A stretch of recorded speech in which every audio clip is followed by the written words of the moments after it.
This is a Lister D, very familiar little engine. About 250,000 of them were made between about 1928 and 1960 something, and sold to farmers and exported overseas. If you didn't have electricity, and electricity didn't come to this farm until 1960, Lister D was what you used to milk your cows, pump water, generate electricity, and all the little lightweight jobs that a 1.5 horsepower engine could do. This one's about 1949, I believe. Well, I don't know if you can read there. It says spec 28DH.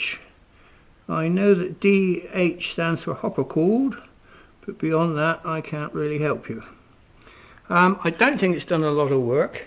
It has absolutely colossal compression, so much so that you can't start it in the normal fashion, at least I can't. So I have to use a decompressor, which is just a block of wood holding down the valve. I crank it up to a decent speed, whip the piece of wood out and hope it starts. It's a pretty good starter if you can if you can crank it over, but the compression is absolutely colossal on it. Anyway, it is coupled to a Lister H1 pump, which is the smallest of the range. There's about 4 or 5 in the range. I didn't really intend buying it. There was a sale with a pallet of engines, all shapes and sizes, and there was one engine I particularly wanted, and I bought the lot and got stuck with this. But you know, it's a good little engine. It's like I say, it doesn't appear to have done a lot of work, starts readily, and I've had a lot of fun with it, playing with it so far. I had to fit some new valves in the pump. That's what's left of the valves that were in there. I actually cut them out of an old Wellington boot, and they seem to work alright. Although you can, there are people who sell them on the internet. I had to make a tundish for it, which is that bit there, to allow me to prime the pump, because when it was pumping from a well or a stream it would have a foot valve, but I haven't got a foot valve, so I have to prime it with a drop of water in the tundish, which I made out of a bit of pipe. Right, I've got it hooked up to an Alfalaval milk cooler. Now, when I was a boy, many years ago, 60 years ago, every farm had 1 or 2 of these, and that was when all the milk was sold in churns, and you put the milk out on the churn stand. We had one at home, and I'm sure just about every other farmer did too.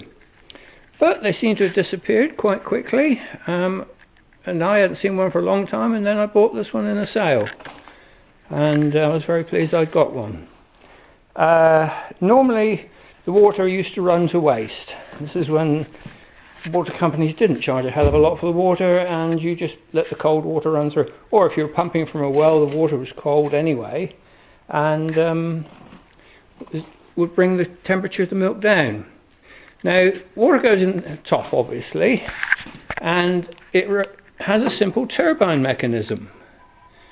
And the water turns the turbine mechanism, which turns the stirrer. Obviously the milk churn wouldn't have a hole cut inside normally, and that stirrer would be in the milk, and it would spin round and the water would run down the outside and cool the milk.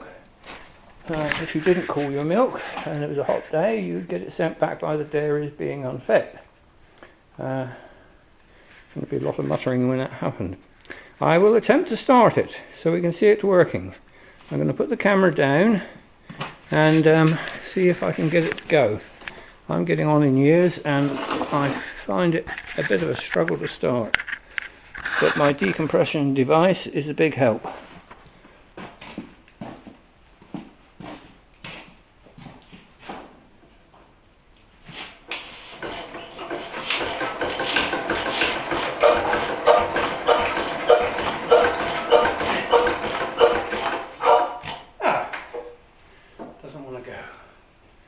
Why is that? Back in the carb. Yeah, petrol. We'll try my decompression device in.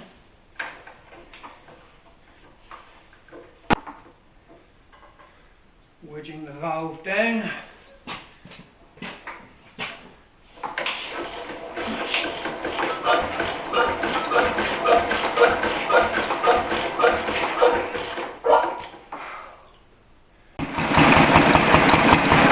Right, we have liftoff. I'm now going to prime the pump to see if we can get some water coming through.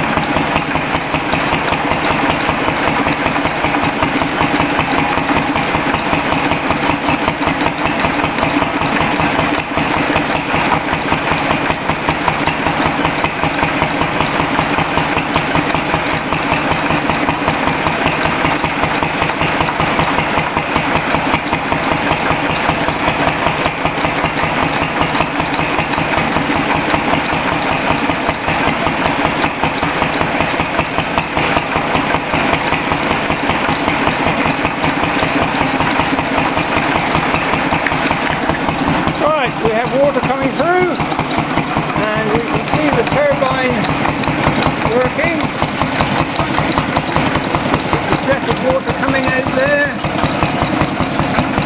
That rotates that stirrer, goes round and round in there and agitates the milk. Like I say, the normal milk here wouldn't have a hole in the side. Without the hole in the side, you can see a little lot.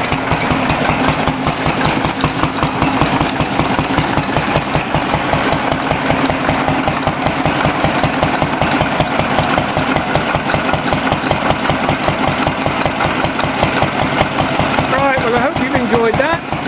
Thank you for watching. I hope you've learned something, albeit a little. Bye for now.